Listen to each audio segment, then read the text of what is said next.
Good evening. I'd like to provide the American people with an update on our efforts to protect the integrity of our very important 2020 election.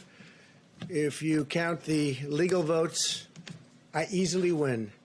If you count the illegal votes, they can try to steal the election from us. If you count the votes that came in late, we're looking at them very strongly, but a lot of votes came in late. I've already decisively won many critical states, including massive victories in Florida, Iowa, Indiana, Ohio. To name just a few, we won these and many other victories despite historic election interference from big media, big money, and big tech. As everybody saw, we won by historic numbers. And the pollsters got it knowingly wrong. They got it knowingly wrong. We had polls that were so ridiculous, and everybody knew it at the time. There was no blue wave that they predicted. They thought there was going to be a big blue wave. That was false. It was done for suppression reasons. But instead, there was a big red wave. And it's been properly acknowledged, actually, by the media. They were, I think, very impressed. But that was after the fact. That doesn't do us any good. We kept the Senate despite having twice as many seats to defend as Democrats. And in a really much more competitive states, we did a fantastic job with the Senate. I think we're very proud of what's happened there. We had many more seats to defend. They spent almost $200 million on Senate races in South Carolina and Kentucky alone, 2 races, and hundreds of millions of dollars overall against us. At the national level, our opponents' major donors were Wall Street bankers and special interests. Our major donors were police officers, farmers, everyday citizens. Yet for the first time ever, we lost 0 races in the House. I was talking to Kevin McCarthy today. He said he couldn't believe it. 0 races. Very unusual thing, 0. And actually won many new seats with, I think, many more on the way. This was also the year of the Republican woman. More Republican women were elected to Congress than ever before. That's a great achievement. I won the largest share of non-white voters of any Republican in 60 years, including historic numbers of Latino, African American, Asian American, and Native American voters, the largest ever in our history. We grew our party by 4 million voters, the greatest turnout in Republican Party history. Democrats are the party of the big donors, the big media, the big tech, it seems, and Republicans have become the party of the American worker, and that's what's happened. And we're also, I believe, the party of inclusion. As everyone now recognizes, media polling was election interference in the truest sense of that word by powerful special interests. These really phony polls, I have to call them phony polls, fake polls, were designed to keep our voters at home, create the illusion of momentum for Mr. Biden, and diminish Republicans' ability to raise funds. They were what's called suppression polls. Everyone knows that now. And it's never been used to the extent that it's been used on this last election. To highlight just a few examples, the day before election, Quinnipiac, which was wrong on every occasion that I know of, had Joe Biden up by 5 points in Florida, and they were off by 8.4 points, and I won Florida easily. So they had me losing Florida by a lot, and I ended up winning Florida by a lot. Other than that, they were very accurate.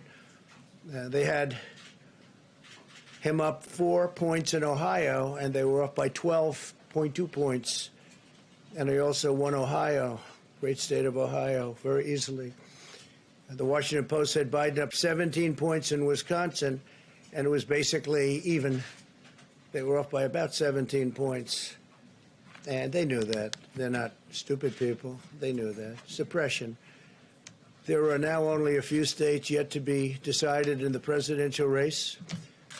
The voting apparatus of those states are run in all cases by Democrats. We were winning in all the key locations by a lot, actually. And then our numbers started miraculously getting whittled away in secret, and they wouldn't allow legally permissible observers. We went to court in a couple of instances, and we were able to get the observers put in. And when the observers got there, they wanted them 60, 70 feet away, 80 feet, 100 feet away, or outside the building to observe people inside the building. And we won a case, a big case, and we have others happening. There are lots of litigation, even beyond our litigation. There's tremendous amount of litigation generally because of how unfair this process was. And I predicted that. I've been talking about mail-in voting for a long time. It's really destroyed our system. It's a corrupt system, and it makes people corrupt even if they aren't by nature. But they become corrupt. It's too easy. They want to find out how many votes they need, and then they seem to be able to find them. They wait, and then they find them. And you see that on election night. We were ahead in vote in North Carolina by a lot, tremendous number of votes. And we're still ahead by a lot, but not as many, because they're finding ballots all of a sudden. Oh, we have some mail-in ballots. It's amazing how those mail-in ballots are so one-sided, too. I know that it's supposed to be to the advantage of the Democrats, but in all cases, they're so one-sided. We were up by nearly 700,000 votes in Pennsylvania. I won Pennsylvania by a lot, and that gets whittled down to, I think they said now we're up by 90,000 votes, and they'll keep coming and coming and coming. They find them all over. And they don't want us to have any observers, although we won a court case. The judge said you have to have observers. Likewise in Georgia, and they're appealing. Actually, they're appealing. We won a case that we want people to watch, and we want observers, and they're actually appealing, which is sort of interesting. I wonder why they'd appeal, that all we want to do is have people watch as they do the vote tabulations. Likewise in Georgia, I won by a lot, with a lead of over getting close to 300,000 votes on election night in Georgia. And by the way, got whittled down, and now it's getting to be to a point where I'll go from winning by a lot to perhaps being even down a little bit. In Georgia, a pipe burst in a faraway location, totally unrelated to the location of what was happening, and they stopped counting for 4 hours, and a lot of things happened. The election apparatus in Georgia is run by Democrats. We also had margins of 300,000. In Michigan, we're way up in Michigan, won the state. And in Wisconsin, we did likewise fantastically well. And that got whittled down. In every case, they got whittled down. Today, we're on track to win Arizona. We only need to carry, I guess, 55% of the remaining vote, 55% margins, and that's a margin that we've significantly exceeded, so we'll see what happens with that, but we're on track to do okay in Arizona. Our goal is to defend the integrity of the election. We'll not allow the corruption to steal such an important election, or any election for that matter, and we can't allow anybody to silence our voters and manufacture results. I've been doing a lot of public things for a long time. I've never had anything that's been as inspirational, by people calling, talking, sending things to us. I've never seen such love and such affection and such spirit as I've seen for this. People know what's happening, and they see what's happening, and it's before their eyes. And there are many instances which will be reported very shortly. There's tremendous litigation going on, and this is a case where they're trying to steal an election. They're trying to rig an election, and we can't let that happen. Detroit and Philadelphia, known as two of the most corrupt political places anywhere in our country, easily cannot be responsible for engineering the outcome of a presidential race, a very important presidential race. In Pennsylvania, Democrats have gone to the state Supreme Court to try and ban our election observers, and very strongly. Now, we won the case, but they're going forward. They don't want anybody in there. They don't want anybody watching them as they count the ballots. And I can't imagine why. There's absolutely no legitimate reason why they would not want to have people watching this process, because if it's straight, they should be proud of it. Instead, they're trying, obviously, to commit fraud. There's no question about that. In Philadelphia, observers have been kept far away, very far away, so far that people are using binoculars to try and see, and there's been tremendous problems caused. They put paper on all of the windows so you can't see in, and the people that are banned are very unhappy and become somewhat violent. The 11th Circuit ruled that in Georgia the votes have been in by Election Day, that they should be in by Election Day, and they weren't. Votes are coming in after Election Day. And they had a ruling already that you have to have the votes in by Election Day. To the best of my knowledge, votes should be in by Election Day. And they didn't do that. Democrat officials never believed they could win this election, honestly. I really believe that. That's why they did the mail-in ballots, where there's tremendous corruption and fraud going on. That's why they mailed out tens of millions of unsolicited ballots without any verification measures whatsoever. And I've told everybody that these things would happen because I've seen it happen. I watched a lot of different elections before they decided to go with this big, massive election with tens of millions of ballots going out to everybody, in many cases totally unsolicited. This was unprecedented in American history. This was by design, despite years of claiming to care about the election security. They refused to include any requirement to verify signatures, identities, or even determine whether they're eligible or ineligible to vote. People are walking in there. They have no idea. They're just taking numbers. They're writing down things, the workers, and doing a lot of bad things. And we have a lot of information coming and litigation that you'll see that will shake even you people up. And you've seen it all. The officials overseeing the counting in Pennsylvania and other key states are all part of a corrupt Democrat machine that you've written about, and for a long time you've been writing about the corrupt Democrat machine. I went to school there, and I know a lot about it. It hasn't changed. It's a long time ago, and hasn't changed. It's gotten worse. In Pennsylvania, partisan Democrats have allowed ballots in the state to be received 3 days after the election, and we think much more than that. And they are counting those without even postmarks or any identification whatsoever. So you don't have postmarks, you don't have identification. There have been a number of disturbing irregularities across the nation. Our campaign has been denied access to observe any counting in Detroit.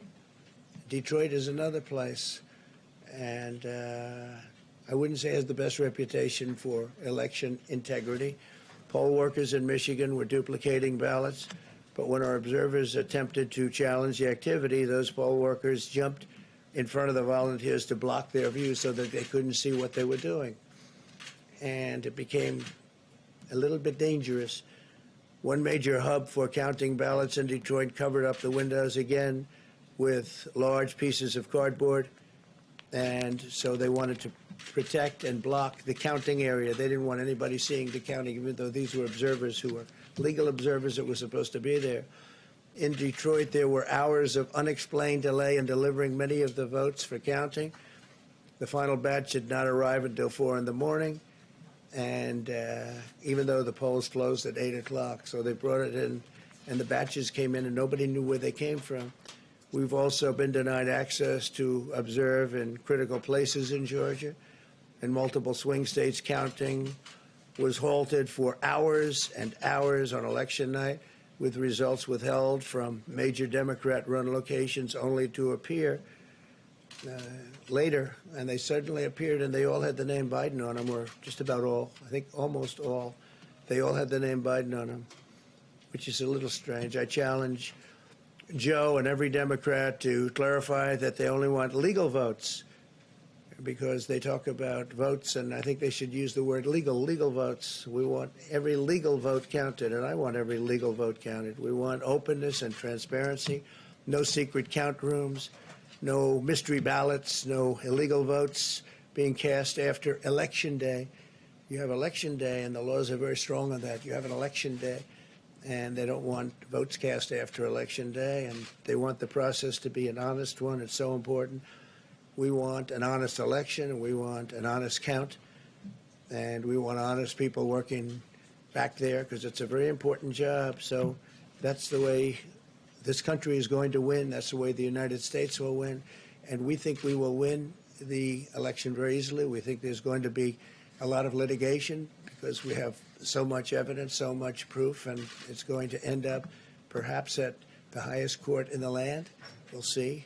But we think there'll be a lot of litigation because we can't have an election stolen like this. And I tell you, I have been talking about this for many months with all of you, and I've said very strongly that mail-in ballots are going to end up being a disaster. Small elections were a disaster. Small, very easy-to-handle elections were disastrous.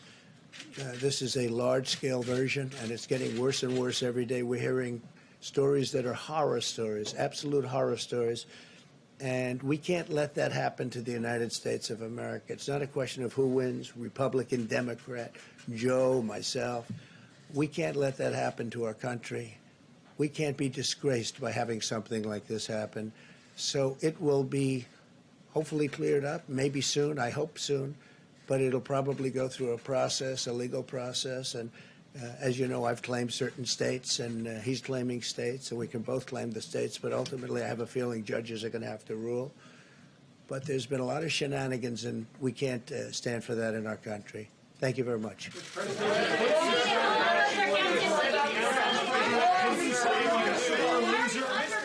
Are you being a sore loser?